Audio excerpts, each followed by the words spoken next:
topics and opinions expressed in the following show are solely those of the host and their guests and not those of W4CY Radio, its employees, or affiliates. We make no recommendations or endorsements for radio show programs, services, or products mentioned on air or on our web. No liability, explicit or implied, shall be extended to W4CY Radio or its employees or affiliates. Any questions or comments should be directed to those show hosts. Thank you for choosing W4CY Radio.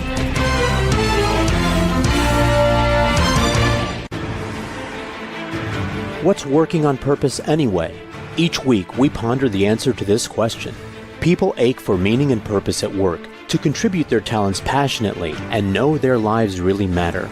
They crave being part of an organization that inspires them and helps them grow into realizing their highest potential.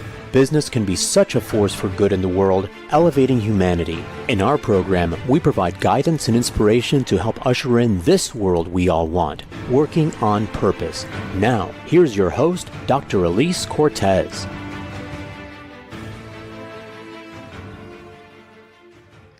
Welcome back to the Working on Purpose program, which has been brought to you with passion and pride since February of 2015 already. Thanks for tuning in this week. Great to have you. I'm your host, Dr. Elise Cortez. If we have not met before and you don't know me, I'm a workforce advisor, organizational psychologist, management consultant, logotherapist, speaker, and author. My team and I at Gusto now help companies to enliven and fortify their operations by building a dynamic, high-performance culture, inspirational leadership, and nurturing managers activated by meaning and purpose. And did you know that inspired employees in purpose-led companies outperform their satisfied peers by a factor of 2.25 to 1? In other words, purpose and inspiration are good for the bottom line. You can learn more about us and how we can work together at gusto-now.com or my personal site, elisecortez.com. In today's program, we have with us Dr. Monica Mitchell. She's a former Fortune 50 leader with experience in telecommunications networks and IT systems, leadership development, change management, and portfolio management. Her current passions include advisory services to small businesses, research in the area of employee engagement in the era of return to office, and AI ethics. Her recent doctoral dissertation explored and sought out how to mitigate return to office mandates in Fortune 500 companies, which we'll be talking about today. She joined today from Dallas. Dr. Mitchell, welcome back to Working on Purpose. Thank you. It's great to be here. So the last time we were on air together, just 7 months ago, you have now since retired from AT&T, and now you're Dr. Monica Mitchell. Yes. How exciting is that? It is exciting, a relief to be done, amazing. And I learned so much about how our lives changed since 2020 and what employees expect from their employers. And that has changed. It really has. And, that's one of the things, when I first met you, as you know, when you were at AT&T, I got, this is a smart woman. She's got a curious mind. That was my immediate draw to you. And like you, of course, my research and my books have also looked at, how much the world and the world of business and what the workforce wants and needs from the world of work in order to give their best and want to stick around. So I'm excited to dive into this conversation. So let's go full barrel. So for our listeners and viewers who haven't yet read your dissertation like I have, let's talk a little bit, just share a little bit about your background, and also why did you choose to focus on return to office for your research? Well, as it came time for me to do the dissertation, I was neck deep in return to office as the company that I worked for was working through a series of, come back 1 to 3 days. And then the next year it was 3 to 5 days. And then they announced that they intended the following year to go full on 5 days. And the employee base literally was revolting.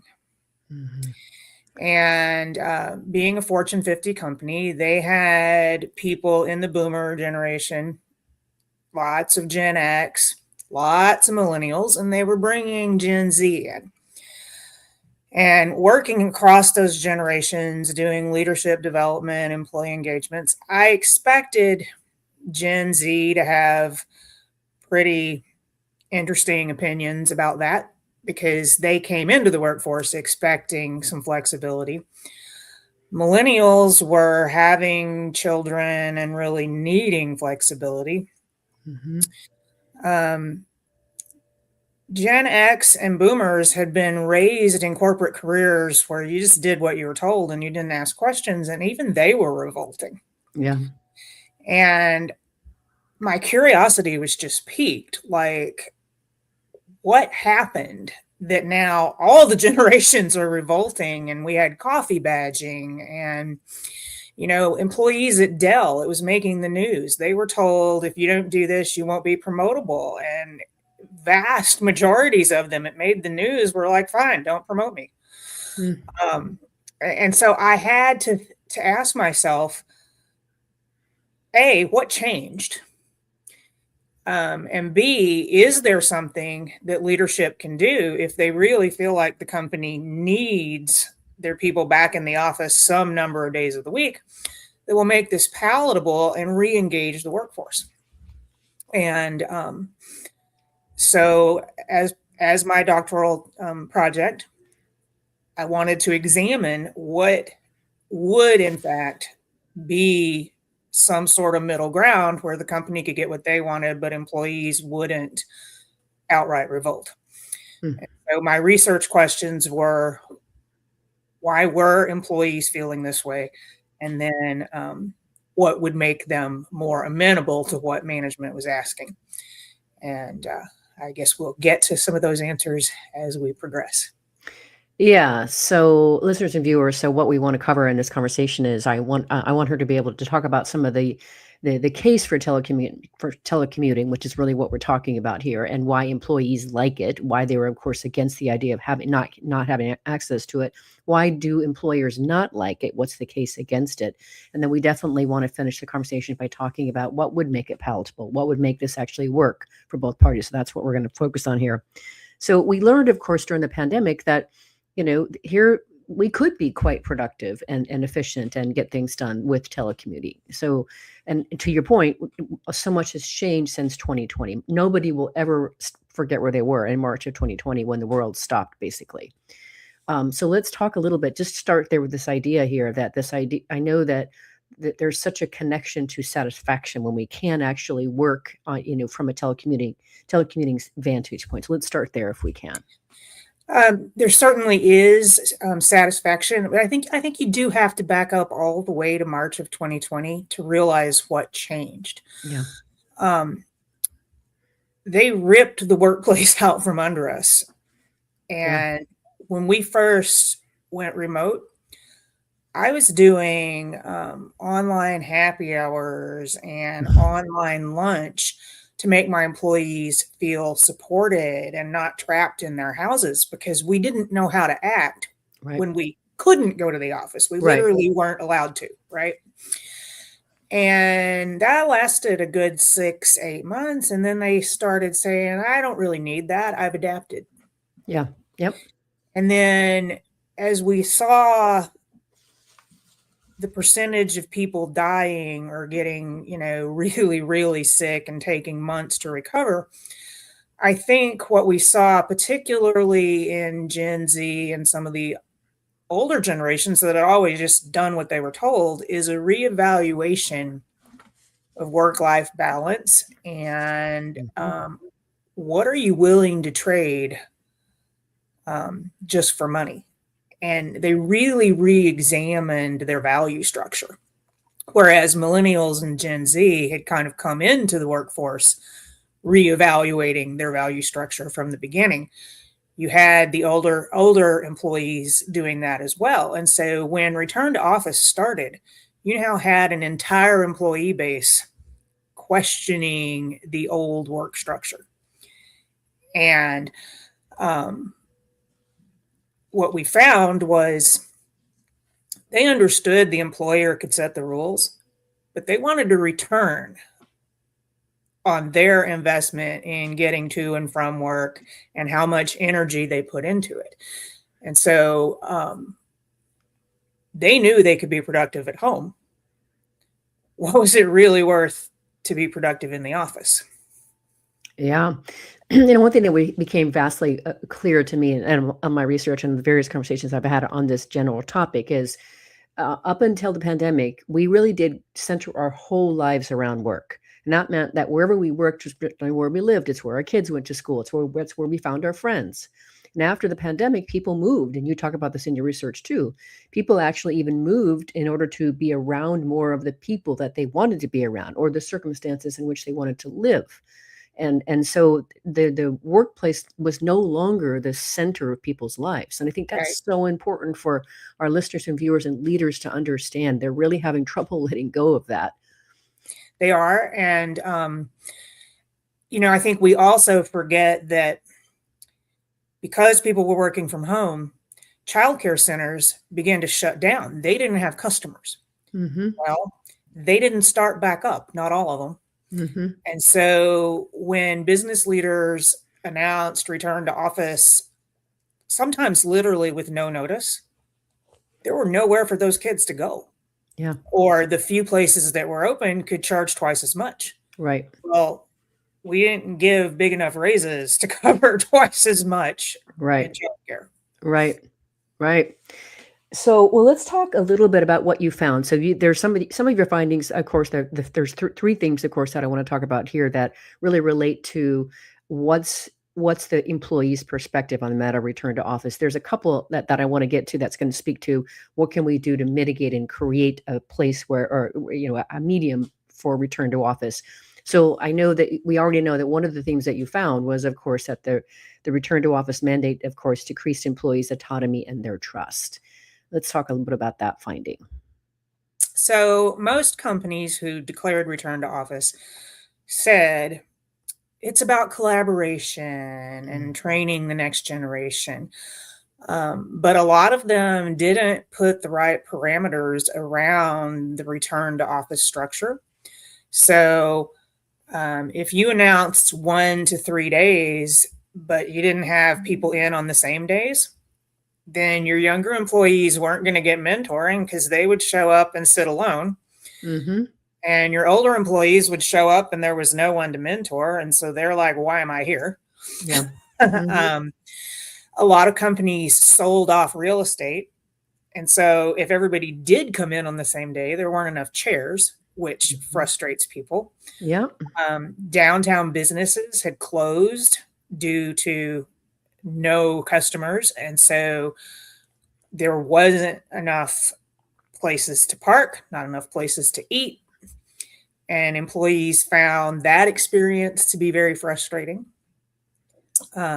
This all created blocks, if you will, to their engagement and their willingness to stay all day, actually engage with their peers.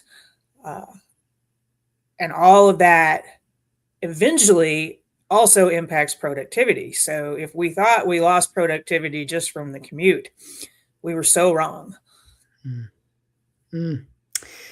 Yeah, and you also talked about how, then all those things where if you've been living, working from home and now you're eating out every day, that's expensive and you're having to park. So all the additional costs that it took to be able to come back to the office that really weren't part of the paycheck either were not really factored in or considered. No, and I think it's often difficult for the executive layer to remember that when you're in the less than 100,000 range or the 150,000 range, 21 to 26% inflation is a whole lot bigger than your 4% raise.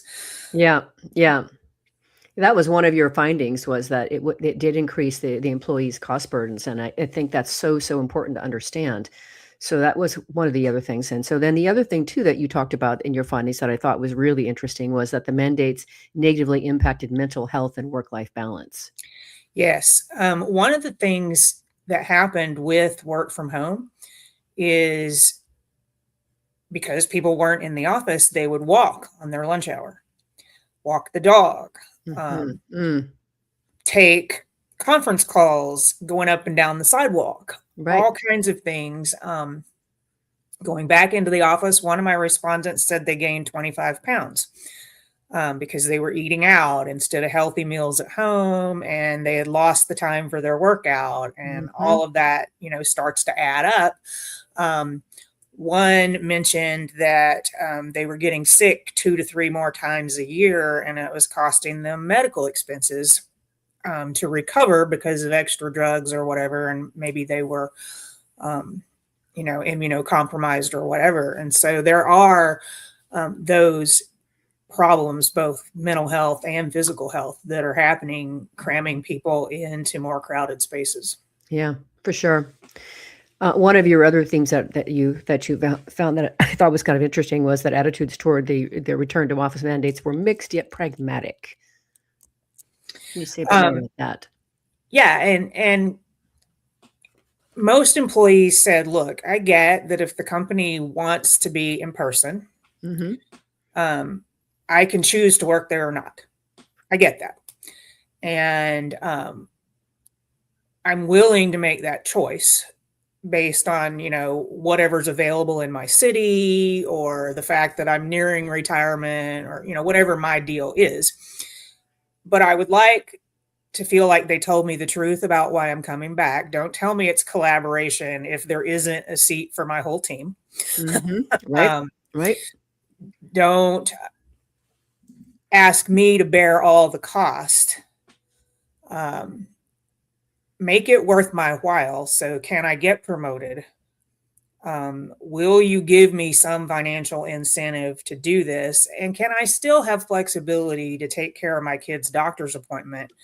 Or, are you going to nickel and dime me on time and call me an exempt employee? Yeah, what I would say to that is, one thing that I'm very keenly aware of, and I've had so many other guests on over the time talking about some of these issues too, is, thinking about ultimately people want to have access to their whole life, right? They're happy to work hard for you and give their best and really help move the needle. And they also want to be able to see their kids' soccer games. They want to be able to get, work out in the morning before they come into work. They want to be able to occasionally have dinner with their family. Gosh, what a concept.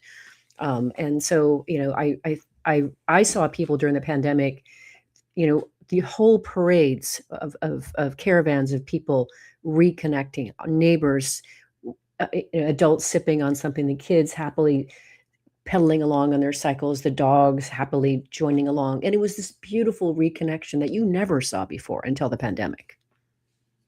Right. And I think you and I have talked about it. People don't want to do happy hour anymore. Right.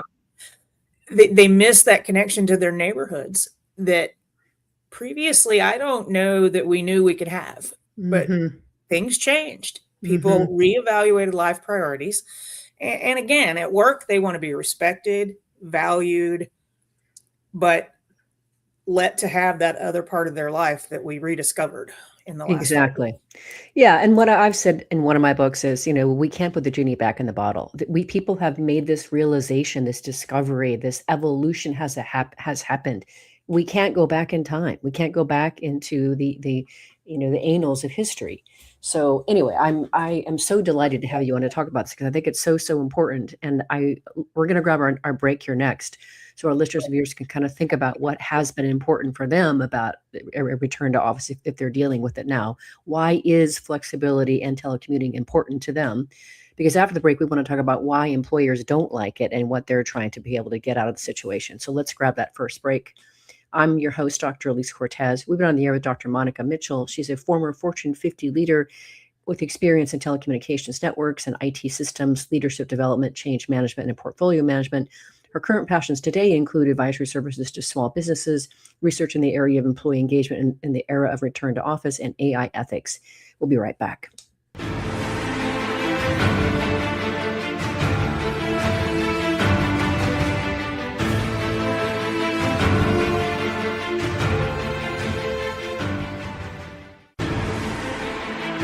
Dr. Elise Cortez is a management consultant specializing in meaning and purpose, an inspirational speaker and author. She helps companies visioneer for greater purpose among stakeholders and develop purpose-inspired leadership and meaning-infused cultures that elevate fulfillment, performance, and commitment within the workforce. To learn more or to invite Elise to speak to your organization, please visit her at elisecortez.com. Let's talk about how to get your employees working on purpose.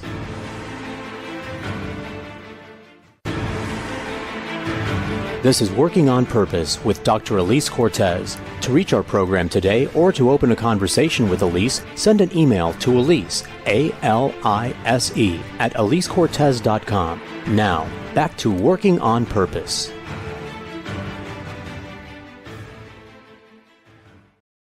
Thanks for staying with us and welcome back to Working on Purpose. I'm your host, Dr. Elise Cortez, as I too am dedicated to helping create a world where organizations thrive because their people thrive, and they're led by inspirational leaders that help them find and contribute their greatness. And we do business that betters the world. I keep researching and writing my own books. And one of my latest came out. It's called The Great Revitalization, How Activating Meaning and Purpose Can Radically Enliven Your Business. And I wrote it to really align with what Dr. Monica has been saying too, to help listeners readers understand today's discerning workforce. What do they want and need from you? And then I give you 22 best practices to equip you in your leadership and your culture to provide that. You can find my books on Amazon or my personal site, elisecortez.com. If you are just now joining us, my guest is Dr. Monica Mitchell, who is the author of the doctoral dissertation entitled Exploring and Mitigating the Impacts of Return to Office in Fortune 500 Companies, which we've been talking about on today's program. So for this segment here, let's focus on the view of companies, of employers here, of the case against telecommuting. So one of the first things that they said, which you and I have talked about, was, oh, productivity's declined. So let's talk about that concern from employers. So that is a concern that executives have repeated for 15 to 20 years. This well predates the pandemic. Mm-hmm. There are numerous academic as well as business studies that show it's blatantly false. People can be productive in a telecommute situation. It depends on how the environment's set up and what you're measuring and the tools that you give the employee. So you can set it up to succeed or fail, depending on how you enable the employee and how you train your leaders to engage with employees who aren't sitting with them. And that truly is a leadership function that employers can support or not. And that is a choice. And I think we all know a company can choose that or not. But to just blatantly say, well, it's productivity is a bit of a falsehood. And we saw proved in many, many corporations during the pandemic that people can be productive when called on to do so, and they were. Employees came to know that, and they just wanted the truth. You need me back in the office. Don't make up a lie. Tell me the truth. Why do you need me there? What do you want me to accomplish? I need you to value me and my contribution. If I need to be in the office, tell me what I'm there for. What's my purpose so that I can do that, but also value that I need some other things. And I think it's very interesting that during the pandemic, many executives used the telecommute and we're going to keep you out of the office for your safety as virtue signaling. We, the great corporations, are going to give you this flexibility to keep you safe. And they really advertised it to their customers as, look what we've been able to adjust our business model to do. We are putting employees and customers first. And they really held themselves out as heroes for switching to this model. And as soon as they were able to start switching back, it became about re-exerting control and under the guise of people aren't as productive, we need to be better for our customers. And employees just didn't buy that. They wanted to know the truth. Are you controlling costs? Do you just not trust me? Just tell me the truth and we can work this together. Yeah. And so part of what you also talked about was that, some of the more traditional rooted practices, of course, which is where, managers can actually see people. So there was this idea that they could actually monitor them that way because they could see them.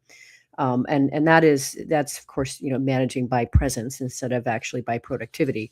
And so part of what you also talked about was this notion of that's the wrong focus. If we're focused on presence versus what are people actually producing, that would be a better way to be able to ascertain the extent to which these people are productive, not just because I can't see them, I think that's a really critical part of this discussion too. Right. Well, and I think, I know at the company I worked at, we got people back in the office, and then leadership started saying, but we're not seeing the innovation we want. Well, of course you're not. They're not engaged. Right. They're just present. Right. Yeah. It's just amazing. And that was the other thing that I found really interesting about in your research too, just how much, the decline in full-time remote work. I mean, you said something like 27% of workdays were spent at home in May of 2024 compared to 60% in May of 2020. Wow, Yes. that's a huge difference, a huge decline. So much, a huge percentage of the Fortune 500 went to 4 or more days of work in the office. Now, another huge thing that we heard over and over and over again is that part of the reason that employers don't like the idea of telecommunications is they feel that it really negatively impacts their culture. Let's talk about that one. So, in the sense that we are trying to bring in Gen Z, I believe research is showing that they don't learn well remotely about your corporate values, how you want to treat your customers. That's kind of hard to learn in a fully remote setting. Unfortunately, the way companies went about the mentoring and bringing them back to the office was this haphazard 1 to 3 days. And they didn't assign those cohorts of new employees to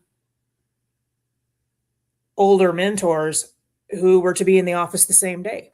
And so you literally had Gen Z folks showing up to an empty office building, and the mentor showing up the next day to an empty office building. Right. And nobody saw the purpose because it wasn't well coordinated. Well, that is a leadership failure, not a factor of where employees work or when. It's literally a lack of coordination, and management could have done a better job. Yeah. So from the organizational vantage point, Dr. Monica, what else can you help us fill in here for why companies have so dug their heels? And I personally have been frankly flabbergasted at just the strength of this response. Help us fill in this. Why else are companies so insistent on this return to office? It is a re-exertion of executive control.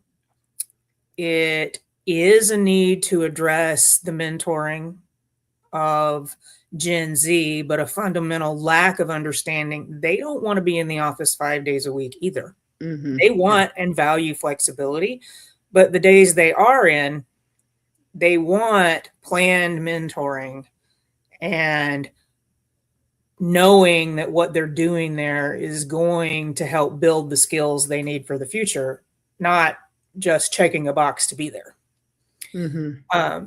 And so I think it's a fundamental misunderstanding of how the workforce is shifting and what it takes to engage them. Yeah. That we're lacking. There's some interesting research, another dissertation that was done in one of the Northeast universities, showing that really locking in on hard stance return to office also seems to be related to the pay gap between the CEO and the next highest paid person. And the stronger, higher paid CEOs tend to lock in on it's got to be my way, and this is the way I was raised in corporate America, so that must be the way that works. I don't have the research on this, but we have discussed this in other ways. That if you look at some of the demographics, the generational piece of it too is if you're over like 60 or whatever, which a lot of the CEOs probably are, and to your point, you'll have this comfortable life that you're really not able to see. And you sort of mentioned this before, that, there's a whole huge swath of people out there that don't have that kind of a lifestyle, that aren't being supported in the way that you are as a CEO or as an executive, that are needing that some kind of flexibility to really make their lives work. And that disconnect is huge. And we had it. One thing that was interesting is during the pandemic, even, we could see that the C-suite, they were in the same little box on the computer screen as we were. We could see when their kids walked by and, in their pajamas or whatever. So it sort of leveled the playing field. But then that went away when we started coming back to the office. Right. And that was one of the things that really started my interest in this research, was realizing that we were asking our employees to come back, pay for parking, pay double for gas, pay for lunch. But the officers had assigned seats, reserved parking, a gas allowance. They were feeling none of that pain. Right. Yeah. And I so really appreciate just how you've really brought to life some of this, what's under this here for the workforce, and why are they so resistant. And I so applaud your work. That's why I wanted to have you on. I think I was after you for like months. Like, when can we talk about this on air? So, all right, well, let's grab our last break here and let our listeners and viewers think about, if you're a leader, and you're really hanging on to this idea of bringing your people back to the office, what is that? What's driving that? Consider that as we go on this last break. I'm your host, Dr. Elise Cortez. We've been on the air with Dr. Monica Mitchell. She's a former Fortune 50 leader with experience in telecommunications networks and IT systems, leadership development, change management, and portfolio management. Her current passions include advisory services to small businesses, research in the area of employee engagement in the area of return to office, and AI ethics. We've been talking in this segment about why companies are interested and want their employees to return to office. After the break, we're going to talk about the way forward to make return to office work for both employees and employers alike. Be right back.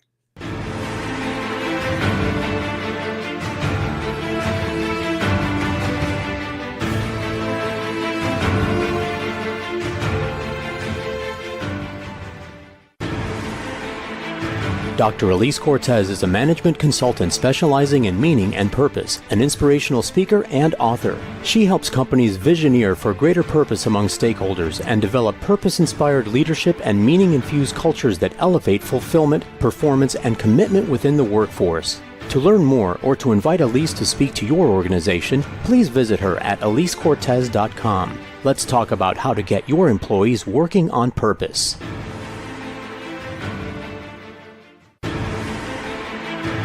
This is Working on Purpose with Dr. Elise Cortez. To reach our program today or to open a conversation with Elise, send an email to Elise, A-L-I-S-E, at elisecortez.com. Now, back to Working on Purpose.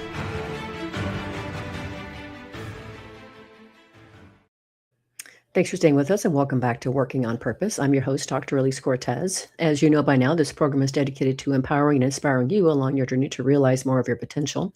If you want to learn more about how we can work together and learn about the Gusto Now Academy for both leaders and individuals on various journeys alike, make your way to gusto-now.com and then go to the training tab. You can find the Academy there. If you are just now joining us, my guest is Dr. Monica Mitchell, who is the author of the doctoral dissertation entitled Exploring and Mitigating the Impacts of Return to Office in Fortune 500 Companies, which we've been talking about on today's program. So for this last segment, let's dive into how we can make this work. And before we get into that, I think it would be useful to talk about the frame that you use to be able to make sense of what you're looking at in your research. And that, as I understand it, is the work adjustment theory. Is that right? Right. Okay. Remember that I saw this outright revolt, and I had to ask, is there something the employer can do to prevent the revolt and come to terms with the employees? And so as I was doing the literature review and looking for some framework that could help me answer that question, I came across this research from 1970s and 80s, I think, called work adjustment theory, in which they theorized and proved that employers provide an environment and rules and tasks that they need done. The employee provides skills and abilities, and they expect payment. And then if the employer changes the task or the environment, the worker either has to adjust or they expect more payment or some other adjustment for the adjustments that they're making when the task changes. And that seemed like a good framework for this because we had a completely telework environment. The employer wants to change that environment, which requires the employee to make adjustments in their life. And so the question would be, what then adjustment does the employer need to make to get the employee to make the adjustment they want? Mm-hmm. And as I questioned the employees who filled out the surveys, I found that a lot of companies expected adjustment on the part of the employee, but they didn't expect to provide accommodation for that adjustment. Mm-hmm. Mm-hmm. Yeah, and there's just so much here. And the cool thing about it, and why I love doing the work that we do at Gusto Now, is helping organizations to be able to provide this. It's not rocket science, but it does require an adjustment on the part of companies. And I couldn't help, as I was preparing for this conversation, I happened to read Rashad Tabakawalla's weekly newsletter. He was a previous guest on my podcast, and he's brilliant. He's a futurist. And one of the things that he said in his newsletter, which I would like you to comment on, is he says, quote, "Companies will access talent anywhere and not limit their search to geography. The current backward lurch to fixed locations and 5 days a week work, though most companies already behind the scene excuse most of the top talent from this, will be seen as a failure in leadership to reimagine and as a guise to eliminate workers without severance versus a winning future strategy." That's absolutely spot on. Wall Street is recognizing that a lot of these return to office strategies are cost cutting in disguise. Mm-hmm. Some companies that I know made bold statements that not only were they doing 5-day return to office, but it had to be in certain cities, only to realize that 50 other companies wanted to be in the same city, say Dallas, and they couldn't hire the skill sets they needed in something really popular like cybersecurity. And they had to revise their strategy and go to a completely different state that they hadn't planned to be in order to get the skill sets. Mm-hmm. And so, what your friend has pointed out there is we do need to be able to recruit from just about anywhere in a market where skill sets are hard to find. The company I worked for announced 5-day hard RTO, no choice. Just yesterday, they've posted they can't get Spanish speaking call center reps. So in San Antonio, if you're bilingual, they'll now give you a hybrid schedule if you can speak both languages. So there's going to have to be flexibility in order for them to get the people they need with certain skill sets. Yeah. Yeah. Well, let's finish this conversation by talking about what companies can do to make this work for both them and their interests as well as their employees. And one of the themes that you found in your research was that employees desire a better work setting when they are asked to return to the office. So what is that better work setting for them? What does that look like? They want... besides having desks, maybe. They would like a desk to sit at. Good place to start. Good place to start. They would like parking. Okay, fair. And this is interesting. A lot of the downtown businesses sold off parking garages and workspace during the pandemic because they had almost announced we're never going back.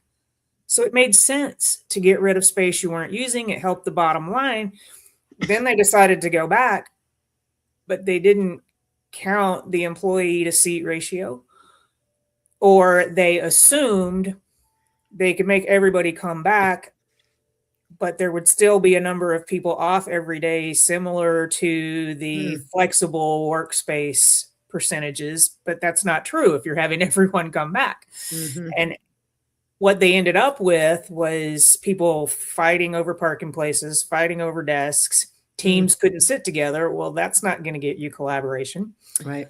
Some of these office buildings are frankly old. Yeah.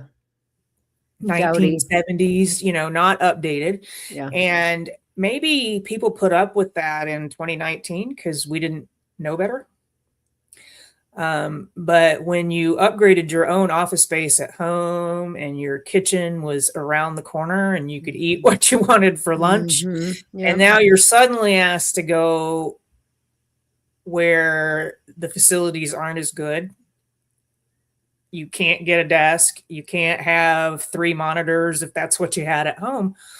Employees resent that. And they're like, if you're going to have me fight traffic to get here, I want something at least as good as I had on my home desk. And natural light, right? The ability to be able to get out and move, and just having, as you alluded to earlier, some beauty in your environment. I have a colleague, Marissa Hale, who helps design beautiful workplaces, like aesthetically pleasing, and workplaces that are designed to enhance well-being and connection. And that goes so far, right? So that difference and the improved work setting. So that was definitely one of your findings. Another one that you found, one of your other findings, was that employees desire growth opportunities when they are asked to come back to work in the office full time. They do not want to feel like it's a layoff in disguise, and that all coming in is maybe preventing them being on the next list. They want to know that it's a chance at growth, that they can get the next promotion, that you're going to enhance their skill set, not just count how many hours they sit there. They're a horrible, atrocious waste of a human life to count their hours that they sit there. Oh my gosh. Right. Please. They really want you to invest in them. Like, teach me new skills. Help me grow and learn. Give me chances for public speaking and mentoring and things that help me grow as a person if I'm going to bother to be here. And I think that's really a pretty reasonable request. Yeah, I do too. We've had other conversations here, and I've been involved in enough discussions in the work that I'm doing too to help companies. But part of the idea that I think is really important for companies to get their heads around, and for leaders to understand, is that you do have to earn the commute today. You can't just demand it. You have to earn that commute. And so part of what I've seen, and I'd love for you to comment on this because I know you've said some of this stuff in your research too, the idea of providing experiential learning. So when people are coming into the office, create an event that allows them to learn together, something that is like, wow, this is kind of special, this is different, and this is worth me getting here to the office for. Connecting the team even over non-work events to help strengthen those relationships. And if you're going to do like some joint volunteering together or something in teams. So that whole idea of earning the commute. So if you could speak a bit more about what you've learned about what companies can do to really make this worthwhile for their team. Right. It's simple things like getting leadership to sponsor the book club for the new employees, where they sit around and they hear your perspective on the book as well as get to give theirs. Leaders who take 30 minutes to come in and talk about their career and what experiences taught them the most, and why you should take that lateral job movement, even though it doesn't look like career growth. Those things are immensely helpful to the new employee set, and they don't get that over a Teams meeting. They get it because you grab a cup of coffee and you go sit with a group of them. But that takes intentional involvement. And they value those things, and it doesn't cost the company much, if anything, but a leader's time. Yeah. People would also value free parking, which companies can provide if they buy the space. They would value a discount in the cafeteria given inflation. I think there are little things the companies can do to make it seem like they care without bearing all of the cost, and to make it seem like they respect the worker and the worker's contribution versus just demand.